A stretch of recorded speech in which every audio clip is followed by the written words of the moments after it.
Hi friends, అందరికీ నమస్కారం. ఇదివరకు మీకు పొలం మల్లలో దున్నకుండా తాళ్ళ పద్ధతిలో మక్కలు పెట్టే విధానాన్ని అయితే వీడియో అయితే అప్లోడ్ చేశాను కదా. ఇది సేమ్ అదే ప్రాసెస్లో దున్ని పెట్టే విధానం అండి. మేము ఎంచుకున్న మక్కలు అనేది మేల్ ఫీమేల్ మక్కలు. అవి సీడ్ వాళ్ళే ఇస్తారు. ఒక సాలు మేల్ మక్కలు అయితే 5 సార్లు ఫీమేల్ మక్కలు. 6 అయితే కంపల్సరీ ఉండాలి. 6 లైన్లు కట్టుకొని ఉండాలి. ఏ ఒక్కరు తక్కువ ఎక్కువ అయినా కూడా ఇది పెట్టడం కొంచెం ఇబ్బంది అవుతుందండి. గమనించండి ఫ్రెండ్స్, నేనైతే ఈ లైన్ పెట్టుకుంటూ వెళ్ళాను, వాళ్ళు పెట్టుకుంటూ వస్తున్నారు.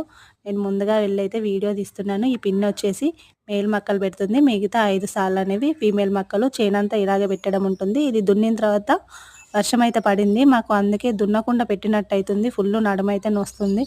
ఈ అక్క కూర్చుని పెడుతుంది, నడుము నొస్తుంది అనేసి. మక్కలు పెట్టడం అనేది చాలా కష్టమండి. వ్యవసాయం చేస్తే ఎంత కష్టమైనా భరించాలి. రైతుల కష్టమైతే ఈ విధంగా ఉంటుంది ఫ్రెండ్స్. ఈ వీడియో కనుక నచ్చితే లైక్ చేయండి.